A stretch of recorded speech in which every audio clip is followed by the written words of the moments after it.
Welcome to We Go Live. In just a minute, his and hers we take out dish on. But tonight I got a story I can't keep hidden. Used to live under bright white glare, perfect hair, perfect questions in the air. Then I blinked and the crowd moved on. Packed up my voice and I stayed going. Quiet walls, learned my every side. Coffee in the dark, just watching time slide. Thought I buried every headline deep till your name cut through my sleep. Back to Dollar Maker, where the whispers never fade. Every gravel road remembers what we're scared to say. I walked away from the world, from the camera, from the crime, but the truth keeps calling me back this time.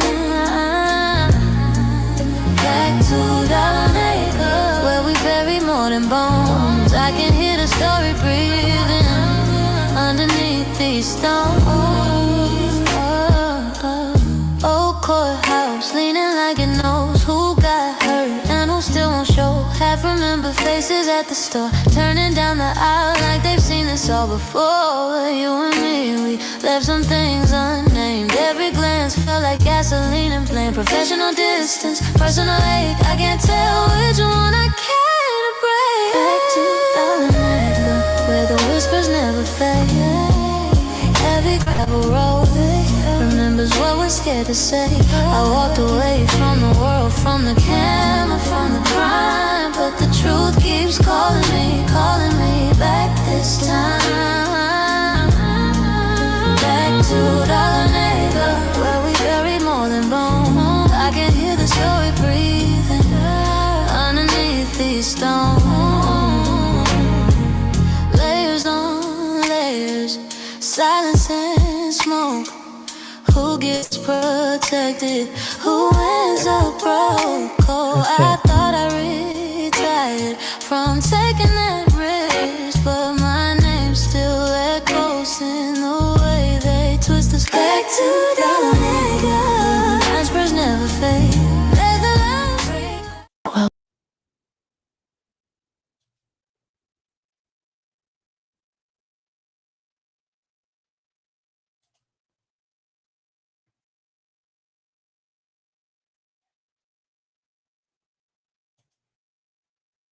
Hey, okay. What's up? What's up? Happy Saturday, everybody. Happy Saturday. It's your girl, Tika Deshawn, right here at All Things Ruthless, home of the Ruthless Addicts. And today, we're just going to do an episode recap of the latest Netflix series. It's called His and Hers, and it's starring Tessa Thompson, and it's crazy. I'm watching it week by week, so I know many people have already discussed the full season, the full mini series. I know there's a lot of people that have already discussed it. If you're looking for spoilers or full reactions, full discussions, I know my girl EJ, the TV junkie, has done it. I think K Blige Slice of Horror has done it. I think Tamika's Den, maybe Monique 69 Waves, Candy Love. I know a lot of the ladies. I think even Vacay J has done it. So if y'all looking for a full series recaps, y'all head over to my friends' channels and y'all can see the full recaps. But what I'm doing over here is just going to be a week to week basis, a week to week episode recap. So today we're only going to dive into episode 1. And I'm here for all the shenanigans. For those of you that don't know what His and Her is, I'm going to give you guys a brief description in just a second. Let me see who I got checking in. Hey, Demetria Richburg. Thank you for coming through. I appreciate you. Have you watched this already? Have you watched this Netflix series, His and Hers? Um, Starring Tessa Thompson. Let me know. Let me know if you've already watched it. I'm just literally going episode to episode, meaning I have not watched the full series yet. I've only watched the first episode. Okay, so you already locked in. You already know what's going on. So your girl Tika might sound a little clueless. So I'm starting from the first episode today. I'm just gonna talk about the first episode. And I know it's only 6 episodes, and I know some people out there saying, well, dang, Tika, it's only 6 episodes. Why haven't you watched it yet? I got other stuff to do, so I try to get in whatever I can get in, and go from there. But I mean, from what I've been hearing, it's really, really good. Um, Tessa Thompson is one of my favorite actresses, even though I forgot her name in the beginning. But she's really a great actress. I really loved her in Creed, and so many more other projects. But she portrays a character by the name of Anna Andrews. And then we've got John Bernthal, who portrays Jack Harper, which we find out later on is Anna's ex-husband. Also known, I call him the Punisher, because every time I see him, I just remember him being in the series The Punisher. So yeah, so we're gonna find out how these two, other than being married, how they're actually connected. Okay, so let me read the description for you guys. Um, a journalist investigating a murder in her hometown clashes with a suspicious detective. There are two sides to every story, and someone is lying. And just looking at episode 1, there's definitely some lying going on. And and I was just like, wait a minute, who can I believe already? Like, why does she look suspicious already? So, with that being said, the episode starts off where there's literally some woman off in the woods laying on the hood of a car. Why is she there? We don't know. But then we move forward and we see this suspicious person literally walking down the hallway. And of course, I'm like, well, who is that walking down the hallway? Well, once she gets into the apartment, we see it's Anna, aka Tessa Thompson. We see it, and she has on this hood, she has on these boots, these shoes. She looks like she's been out in the rain. So I'm like, girl, where you been? I hope, like, in my mind, I'm already thinking that she's been at that scene of the crime. However, we find out that she lives in Atlanta, and the place where the crime happens is actually in the Dahlonega. I think that's how they explain it. Dahlonega, Georgia. Now, of course, I'm in Georgia, and I've seen that word many times. I've passed by that word, Dahlonega, many times. I've never been to the town, but I never knew how to pronounce it. And if I'm messing it up today, it is, what it is. But the town was Dahlonega, okay? And so we see her, and she's drinking, and then we look down and she's got these muddy shoes on. And I'm just like, okay, where you been? Like, where have you really been? And so we see she's checking herself out in the mirror, looking like she got a swollen tooth, like an abscess tooth, like she's got a really bad toothache or something has happened. I don't know why, but she's just giving like she just been somewhere she had no business being. So we see she got all these articles, she's got all this paper and stuff that she throws in a trash bag, and she's going to throw that stuff out into a bigger trash bin. But in the meantime, we see that on the side of this is this news reporter that keeps popping up. We keep seeing this news reporter everywhere. If it's not on TV, it's on a billboard. Like, this news reporter keeps popping up everywhere. So then we fast forward over to Jack. Now, we noticed already right off back that Jack seems like, I guess this is his daughter. But it seems like Jack is a single parent. And then he also, he's there. Not only is he a single parent, but he's there. And I can only assume, because right in the beginning, they don't tell us who these characters are. So I can only assume that the little girl is Jack's daughter, or maybe his niece, and then this is her mom. But it seems like Jack is more attentive to the little girl. So it seems like the little girl is Jack's child, and then maybe the lady that's in the picture is the sister. Like, they kind of look similar. They look like they're giving like sisters, sister and brother, and neither one of them look like the little girl. So number one, where does this little girl come from? And number two, is this his drunk sister that he's leaving responsible for his child? Okay, just questions I had that I first when I initially saw, these three interact. Then we see Jack, and he's on his way to, well, he's at work. His phone is dying. For some reason, he can't get his phone charged up.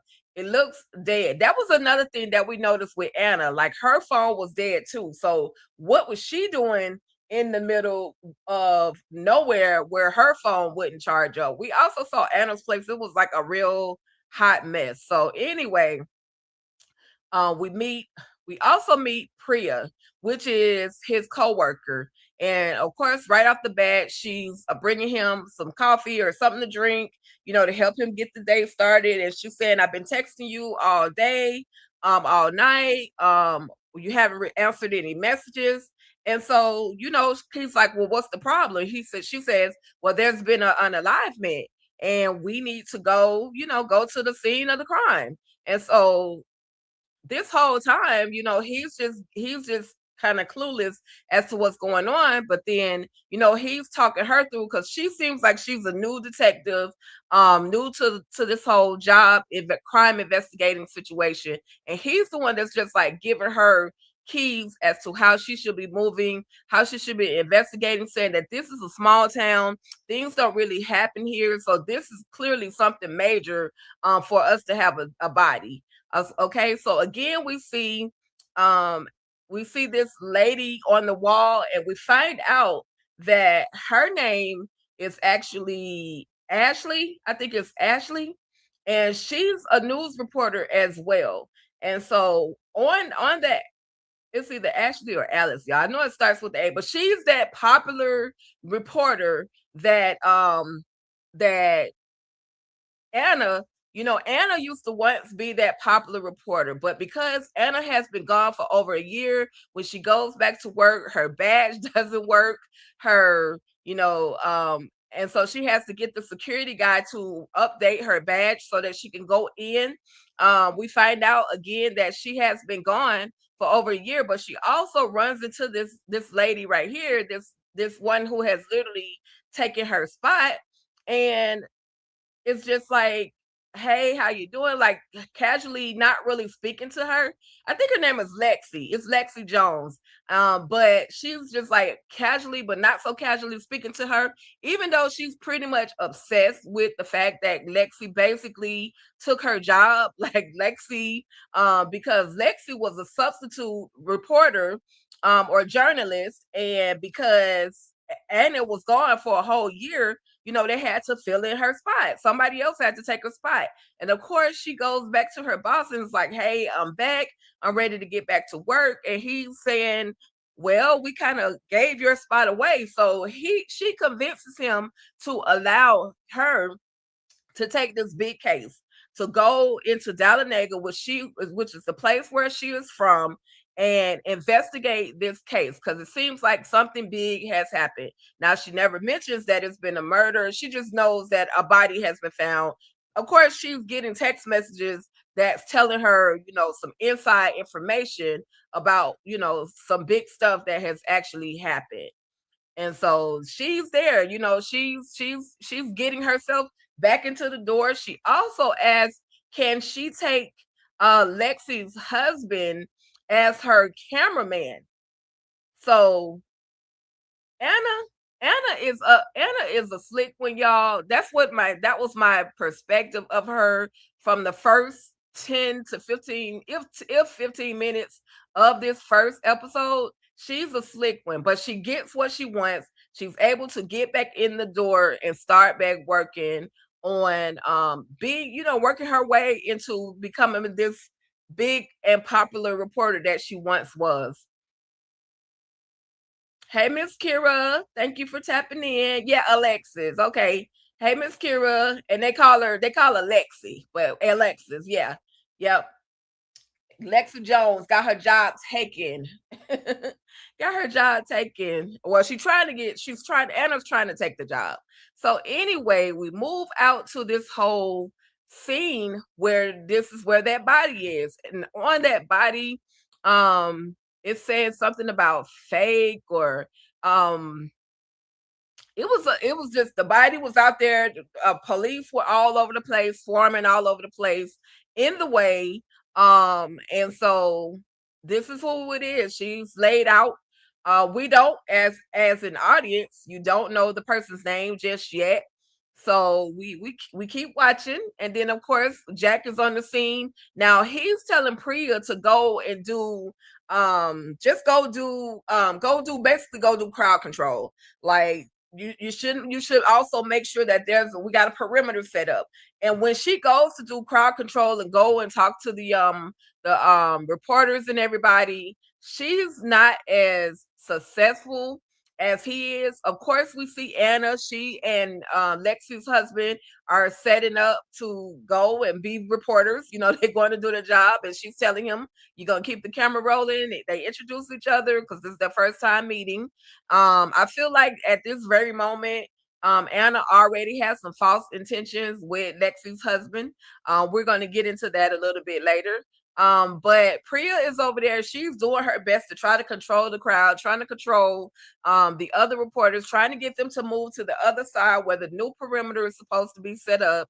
And it's not working. The people are not really listening to her. They're kind of overpowering her verbally with conversation and questions, and she can't answer any questions right now. She don't have any answers to really give them. And so finally Jack walks up, and now he has control. He is literally did the crowd control. He has instructed or asked the people to move over to a different area, which makes Priya kind of look bad, as if she's incompetent and doesn't really know how to do her job. But I mean, he could have literally did that in the first place. Like, he could have, instead of sending her when she's trying to go and investigate the actual perimeter so that she doesn't miss anything, he's sending her to go mess with the crowd, when in actuality he literally could have done that. He knows that, he knows that the crowd will probably have a little more respect for him versus her, because he's a seasoned officer. Like, they're familiar with him. But anyway, I just thought that was shady of Jack to do that. And of course, in the audience is Anna, and Anna says, "How do you know the victim?" Or how do you know the victim? And everybody, I mean, Jack is looking like, basically, who said that, but he knows who it is, because we find out later on that they were actually married. Anna and Jack were actually married. So then we see Anna after the crowd has moved on, and after she has thrown that little question in there, put that little doubt or that little question in everybody's mind.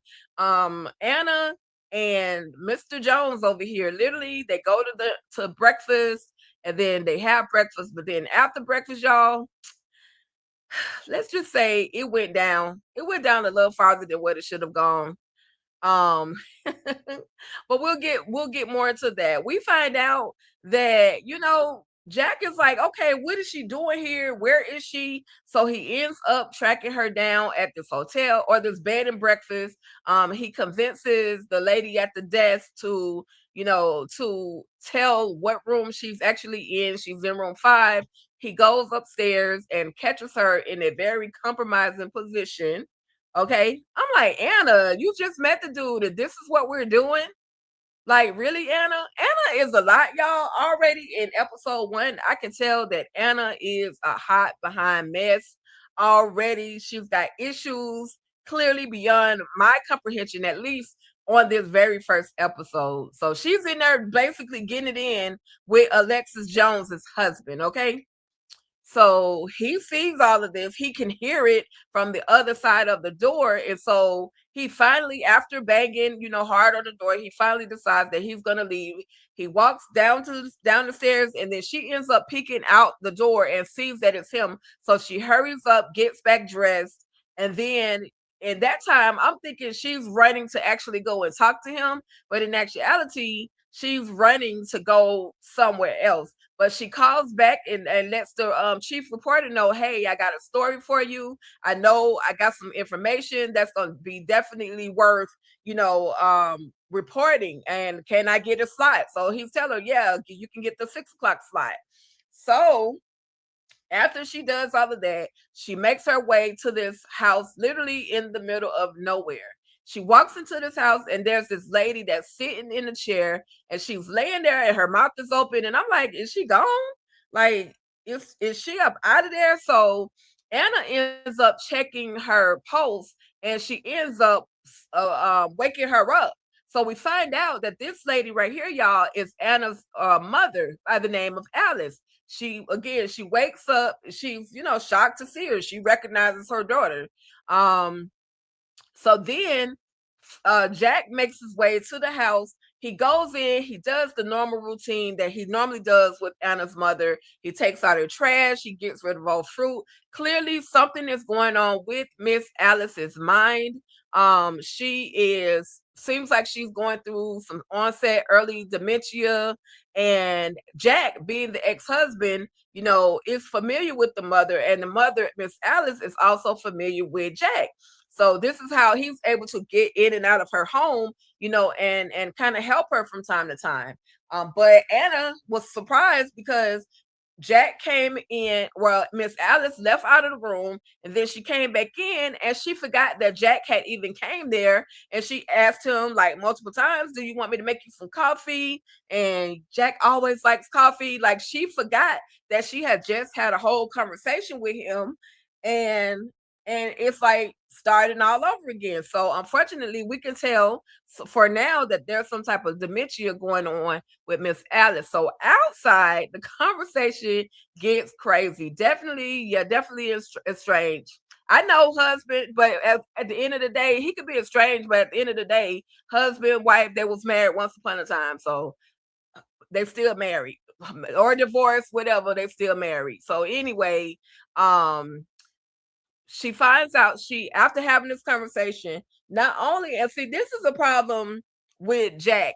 Jack is a little too trusting of Anna because Jack has revealed some information that should not have been revealed. He reveals that one of her friends is the individual that has been unalive, but he's telling her not to report anything, don't say anything, because he hasn't, the husband hasn't been made aware. The husband has been, and it's Rachel. So don't, basically, she and Rachel were friends coming up, but you can't say anything because, again, the family is not aware that Rachel is unalive. We got to get to the family first before the news start reporting everything.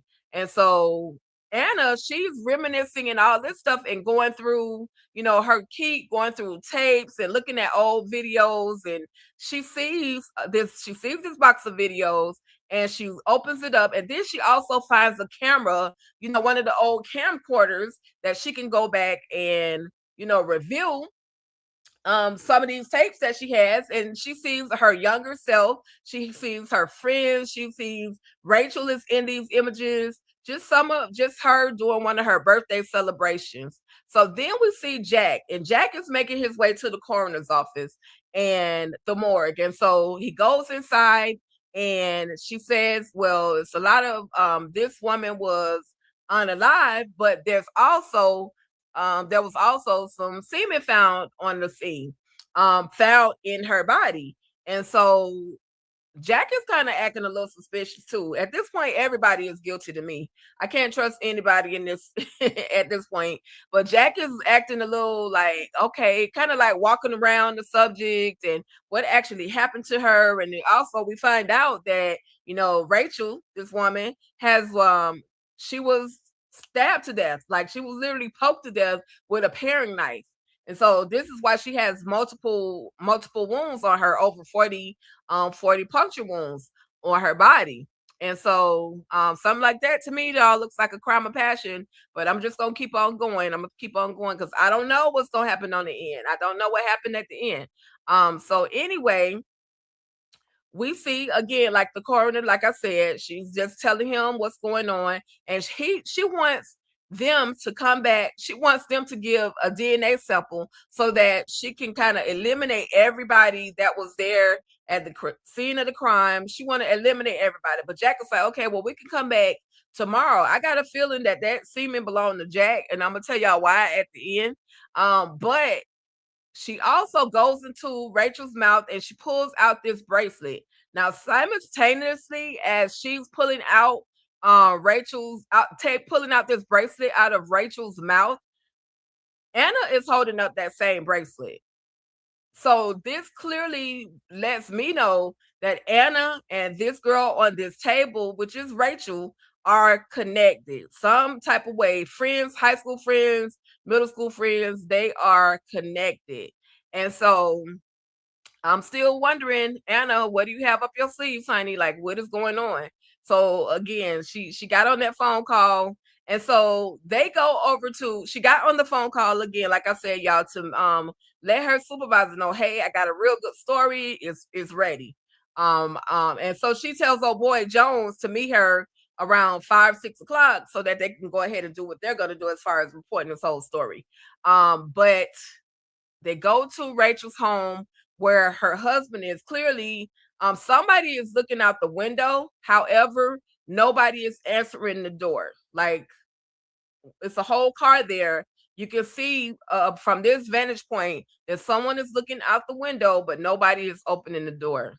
So then we go back, and Jack was supposed to go home, take his baby girl to soccer practice. However, because he was wrapped up in this whole case, he forgot to take his baby girl to practice. And the sister or whoever this woman is that's watching the baby girl, she really wasn't planning on taking her to practice, which is why Jack had to be the one to take her to practice. She said she had plans with her friends. And so again, Jack has unfortunately let his baby girl down by not taking her to practice. But baby girl is sleeping right now.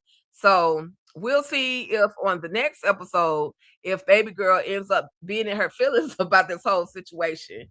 But we see on the news that Anna has gotten up before God and everybody else in the world, excuse me, and has made the announcement that the woman who is unalive, the body that they found, is Rachel. Now, you, Anna, are wrong for this. You were supposed to keep this between you and Jack. Jack loved you enough to confide in you, and you told that man's business.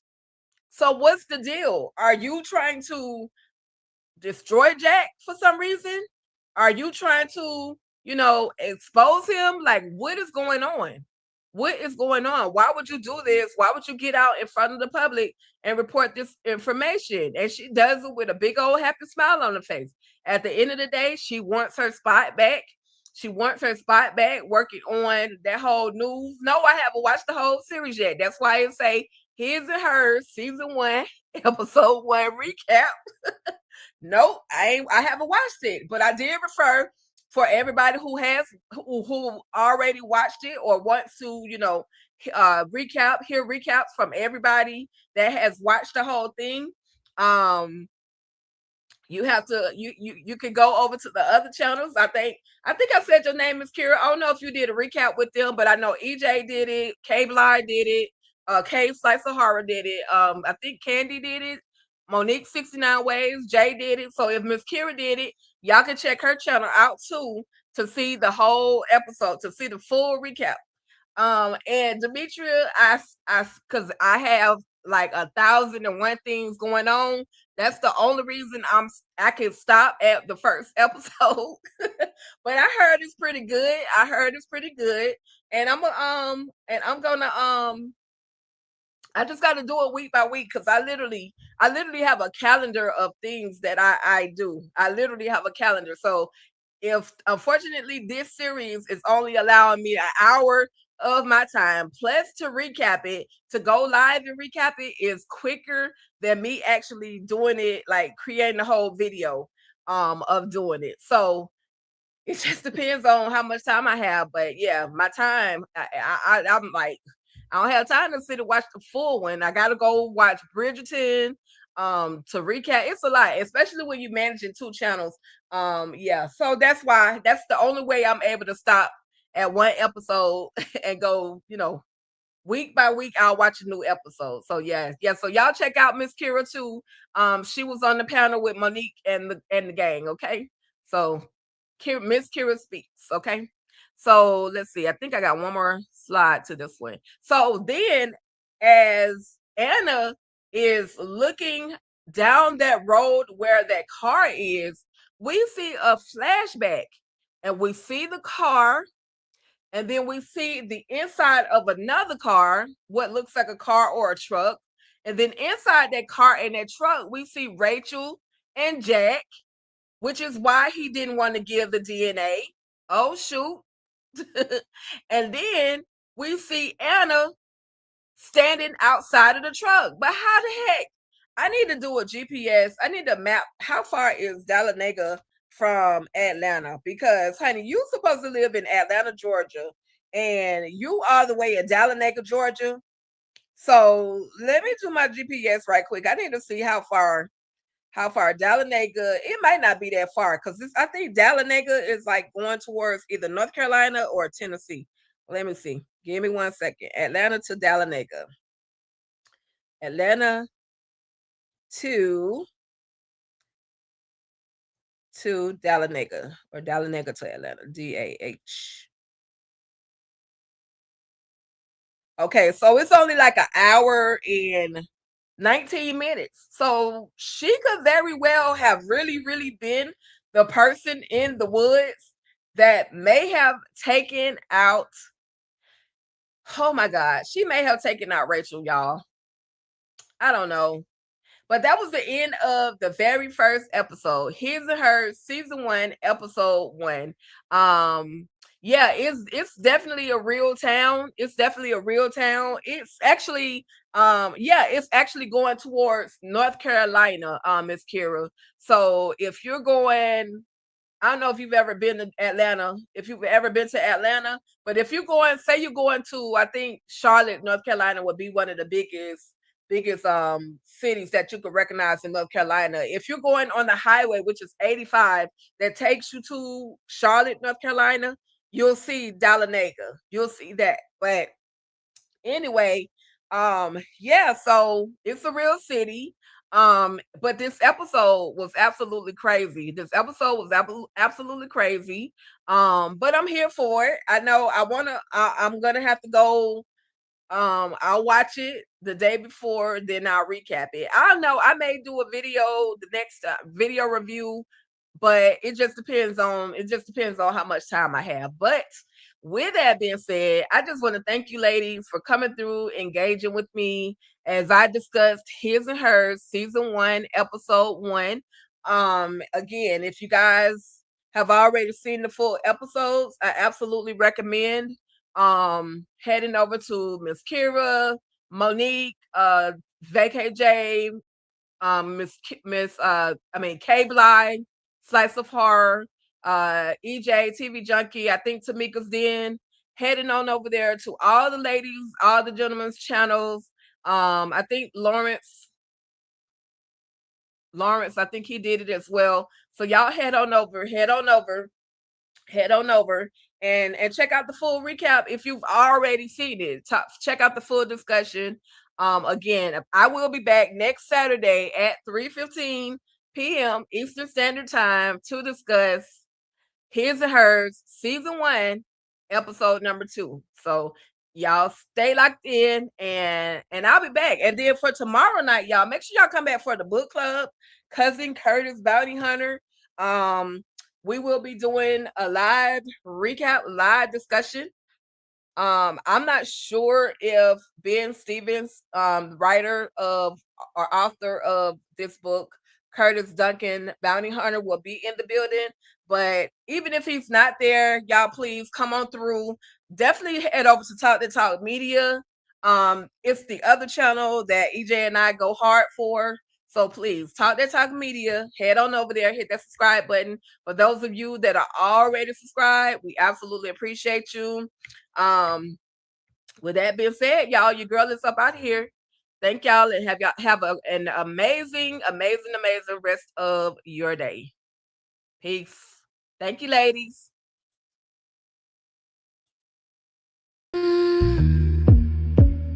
We go live. In just a minute, His and Hers, we take our dish on. But tonight I got a story I can't keep hidden. Used to live under bright white glare, perfect hair, perfect questions in the air. Then I blinked and the crowd moved on. Packed up my voice and I stayed going. Quiet walls, learn my every side. Coffee in the dark, just watching time slide. Thought I buried every headline deep till your name cut through my sleep. Back to Dollar Maker, where the whispers never fade. Every gravel road remembers what we're scared to say. I walked away from the world, from the camera, from the crime, but the truth keeps calling me back this time. Back to Dollar Maker, where we bury more than bones. I can hear the story breathing underneath these stones. Old courthouse, leaning like it knows who got hurt and who still won't show. Half remember faces at the store, turning down the aisle like they've seen this all before. You and me, we left some things unnamed. Every glance felt like gasoline and flame. Professional distance, personal ache, I can't tell which one I can't break. Back to Dollar Maker, where the whispers never fade. Heavy gravel road remembers what we're scared to say. I walked away from the world, from the camera, from the crime, but the truth keeps calling me back this time. Back to Dollar Maker, where we bury more than bones. I can hear the story breathing underneath these stones. Layers down the plot, sharp like a knife, unpacking the moments that bring stories to life. In all things ruthless, it's about you. You should follow us and see it through.